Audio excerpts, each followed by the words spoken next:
All right.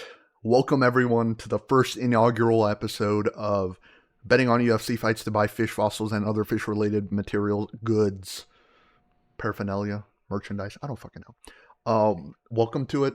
I think I might name it Fossil Fighters. That was a good ass DS game. I don't know. Let me know. I don't fucking know. As you can see, we did pretty good for the first week. So I'm going to make this hopefully a recurring series for every UFC card. Um, this week we did pretty good for Burns versus Brady. So let's kind of dive into it. I'll go over both my picks as well as what happened. So overall, it was a pretty fun card to watch. Let's go over the picks. I don't know why I don't have that pulled up for Burns versus Brady. So for the first fight was Zigomanis Ramasca, which I put a winner bet onto Zigomanis Ramasca. Man, I really thought that he was going to win. He has better striking than Nathan Fletcher. Fletcher is smaller than him. He's a bantamweight coming up to featherweight. I thought that would at least help. I know Nathan Fletcher, I don't know. I really truly thought that in this scenario, I didn't get to watch it fully because I was watching my dog, but like, not a great performance at all. Really good sub by Nathan Fletcher. I wasn't sure which exact sub he got. I think it was arm triangle. I might be mistaken, but good performance. Rough start to go down 34, but man, rough. I don't want to look at Dylan Butka's mug. Anyways, going into Andre Arlovsky's lost cousin versus Dylan Budka. Um, I put a parlay with him as the first leg and fight to distance with Jacqueline Amorim versus Vanessa Demopoulos. Man, this was not a great fight to watch. I'm not gonna lie. Dylan Budko was low key better on the feet than Andre Petrosky. Like, he looked better on the feet. The only reason Petrosky won this fight was because of the wrestling, which is what everyone expected. That Petrosky would win because of the wrestling. Oh yeah, I forgot to mention on the bottom right, that little guy there who's speaking is my D&D character from like an old ass campaign. Don't worry about it. Its name's a club. Who cares? Um, yeah, Petrosky, he did not look good on the feet at all. Budka looked better. It was just so mediocre. I'm not gonna lie to you. I think Petrosky was also grabbing the fence a little bit too, a little cheating action. But hey, I mean, it was part of my parlay. But yeah, not this is a nothing burger of a fight. It was pretty boring. Yeah, not too great at all. Moving on to an actually kind of interesting fight: Jacqueline Amorim versus Vanessa Demopoulos. I thought this was going to distance. I really thought that, man, like, Demopoulos, oh, she has a black belt. Oh, she has a black belt. Oh, she has a black belt. Damn. Like, she was getting turned into a pretzel immediately by Amoro. Like, immediately. As soon as that takedown happened, which was like in the first couple, like at least in the first 2 minutes, like, she was getting just completely outworked. She looked completely lost. Though people are going to argue that I did see the glove grab by Jacqueline Amorim, which I agree it did happen. It looked like she stuck her fingers up into her gloves. Like, Demopoulos was getting cooked. She looked horrible. Um, there's really not much else to say here other than Amorim. I mean, she's finished a bunch of girls by submission. I don't know. I think they mentioned that uh, she did some professional grappling, like some BJJ tournaments or whatever. But yeah, rough. I really thought Demopoulos could just defend it and Amorim would just sit on her for a while or just keep her to like a back take with both hooks in or like a body triangle for like 15 minutes and I just sit there losing my mind. Anyways, moving on to the next parlay, which actually turned out well. Gabriel Santos versus Yiza. I only got to see a little bit of this because I was power washing my driveway, but Gabriel Santos looked just better than Yiza. I mean, this guy was just I think he only fought cans. No one really real. Gabriel Santos, this was kind of what everyone expected. Better striker, uh, better striker, better takedowns, better fighter. Really not much to talk about this. Good performance from Santos. Iza, he's good highlight reel fodder. I'd reckon. I'd reckon. Felipe dos Santos versus Andre Lima. I mean, I picked a single bet onto Felipe dos Santos where it lost $26, but Andre Lima took him down. He held him there. Great job. Um, Santos allegedly was doing really good in fight as well. I was pressure washing my driveway. Either way, good job from Andre Lima. I'd imagine this would have been a kind of boring fight, but it is what it is. Got the olives there. What an undercard for this amazing fight night. Thank you, Dana White. Moving on to Bulgarian versus Moreau. Now, this was kind of interesting. It kind of reminded me of the. Ooh, let me look up real quick. It was UFC 305. Yeah, 305, where it had.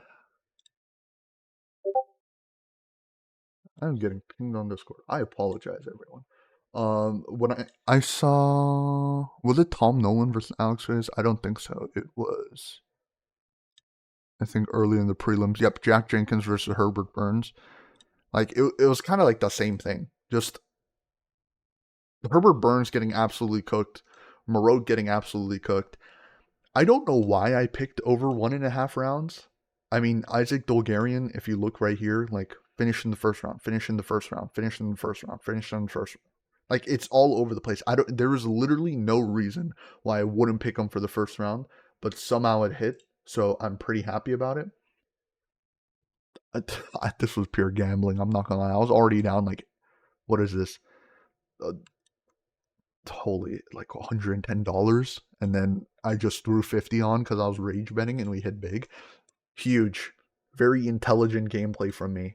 Very intelligent. Moving on to Rongzhu versus Chris Padilla. I didn't want to bet on this fight. I just don't trust the road to UFC guys at all. Maybe I'm a hater. I think I was right here. Rongzhu versus Chris Padilla. I mean, Rongzhu was supposed to win. Look at these odds. Like, he was supposed to win against Chris Padilla.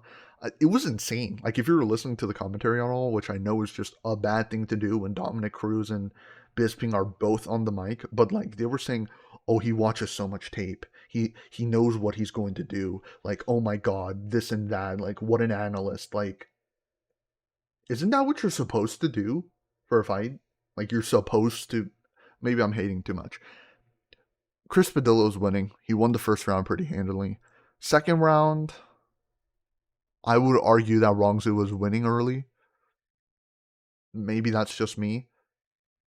But Chris Padilla, boom, like just hit him with that elbow. That eyeball swelled up so quickly. Like it was so quick. It was like instant.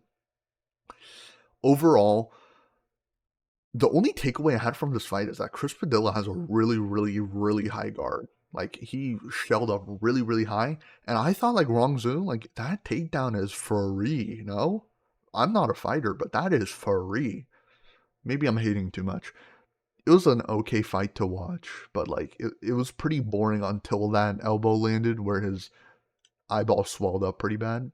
Just a mediocre striking bout. Minecraft Steve versus Yanal Ashmus.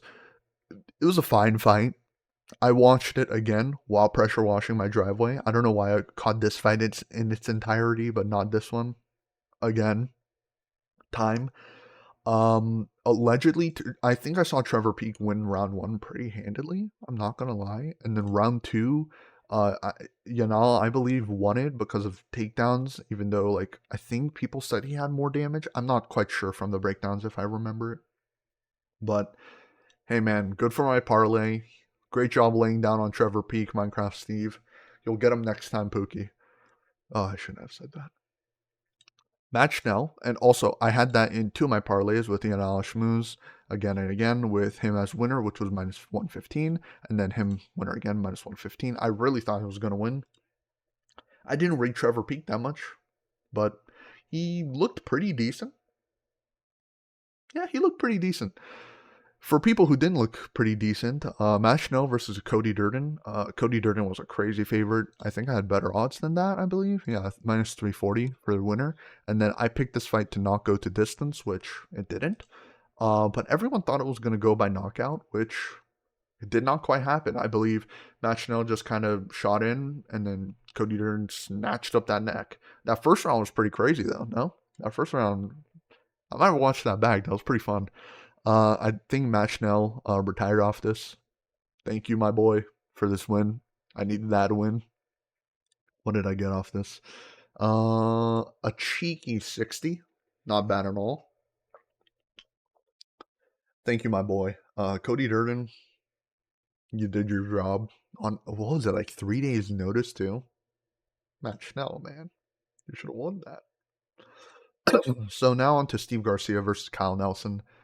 I mean, this was interesting, I guess. Kyle Nelson looked decent on the feet with Steve Garcia. I'm not gonna lie. Like it honestly looked like Steve Garcia was a touch behind, but as soon as he got rolling, I mean, like as soon as Kyle Nelson hit that ground, like Garcia was. I really think that there was some controversy that Kyle Nelson said that, like, oh, he elbowed the back of my head. How am I supposed to recover? Keep MMA safe. Da da da da da. I mean, when you're rolling around like that, things happen. I guess it was kind of square on the back of the head, but good win by Steve Garcia. I think he's on a 5 knockout streak now, which is kind of crazy. I hope he gets a ranked opponent soon, or I'm not even sure if Kyle Nelson was a ranked opponent, but yeah, great job from him. Yeah. Other than that, moving on to now Natalia Silva. Oh yeah, this was part of the parlay, which then cashed us for this other parlay back here.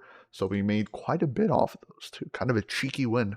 Um, Jessica Andrade versus Natalia Silva. Ooh, so this fight, when I can't prove it because I just made this channel, but I kind of thought it was gonna go like this Tabura versus Spivak card. Which fight was that? I think it was in the prelims. I think it was Jessica Cavalcante. Was it in Sandhagen? No, that's with Dudakova being dog shit. Where is Cavalcante? Was it this fight night? Oh, the Jared Cannonier was here. Jessica Cavalcante versus Josiane Nunes. So this fight, for me, it was very much like what I expected, which was pretty much Cavalcante just skirting around the outside, sniping, sniping, sniping. Just keep on hitting that fucking big head of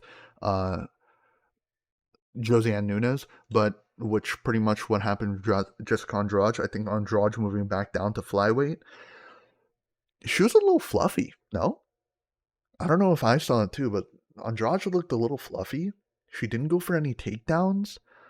She looked really flat on the striking, like she didn't really even look that powerful. Like Natalia Silva looked fantastic, really sharp. I don't know how she just moves and jiggles so much with her fucking style. Like, I don't know how that'll go for a full 5 rounds, but like, she looked fantastic. Good kicks. She has a really good spinning back kick. Overall, just sniping out on Andrade. I mean, give Natalia Silva a really good opponent, like in the flyweight division. Like, someone I want like above fifth ranking or even better. Like, I really like what I saw out of Natalia Silva. Really, really good performance. And won me a cheeky, well, part of this parlay. Oh no, part of this parlay with winner being Sean Brady as a pick. So Sean Brady here, man, I really thought that Gilbert Burns was going to put up a better fight. I picked Sean Brady, of course. I thought, I mean, what is it? The age gap is 7 years. Gilbert Burns is 38 now. He got brutally finished by JDM. Like, Burns really hasn't looked good for a while now. I mean, like, let's look up his fights real quick. Torino. Like, lost to Sean Brady, lost to JDM, lost to Bilal. Ooh, that was a rough fight to watch. Beat Jorge Mott, like, okay. And then beat Neil Magny, okay. Lost to Chimaev, that was a fun fight. Like, uh, he's kind of been on a downtrend, in my opinion. I mean, in my opinion, he just has been. Like Like, his best win recently has been Stephen Thompson, where he just laid down on him. Like, and then before that, Kamaru Usman just knocking him out constantly. Like, the only highlight you really think of Gilbert Burns recently was Chimaev, and then him kind of knocking down Usman like a flash KO with like that hook. Like, and then immediately gets finished afterwards. So how's that even a highlight? Like, Burns' striking hasn't looked good in a while. He got completely pieced up by JDM. I really don't see, like, I didn't see any way for him to win this fight other than submitting Sean Brady. Even though Sean Brady, he's younger. Like, people think, I mean, his striking was pretty bad, but I mean, like, I just thought Burns ain't got that dog in him anymore. Sean Brady was gonna outgrid him, out young guy him, and that's what we saw. Like, look at the strike differential. Sean Brady has pillow fists. He can't knock out anyone. But my God, can that? He lifted Gilbert Burns in the air. He got that white boy strength. Really great job from Sean Brady. Decisive performance. Good grappling. Good striking. I mean, good striking with no power behind it, but he was stronger in the clinch. He was stronger everywhere. It looked like he had more takedowns, was on that top position, and like whenever Gilbert Burns like took him down or there was like a weird scramble, my boy just stood up. He just Derek Lewis'd him just over and over again. Like, Sean Brady was like in very little danger in this fight, except I think in the third round he kind of wobbled him. Not wobbled, but off balanced him with one shot at like the beginning of one of these rounds, like the first shot Gilbert Burns threw. But like other than that, there was like it was Sean Brady every single round. First two were super decisive, and then third round was weird but decisive, and the fourth, fifth it was just a masterclass by Sean Brady. And yeah, I mean, overall, it was just a really, really solid performance from Sean Brady. I was pretty happy with it. Really glad that I hit so much. Usually with these shitty fight nights, I don't do too hot. So, really happy about that. In terms of the coming up UFC 307, 306, which is Sean O'Malley versus Marab. UFC Noche. Yikes. I'm really excited to break it down, put on my predictions, hopefully in a couple days. Hopefully this channel grows. I really enjoy doing this. I love fights. I love that ending section just cut out there. Let me jump to the page. I can't even find it anymore. The ending section cut out there because I'm a horrible fucking content maker. But anyways, I hope you guys enjoy this. Make sure to smash that like button. Subscribe. If you guys like this content, if you guys have any suggestions on how I can improve, let me know. Goodbye.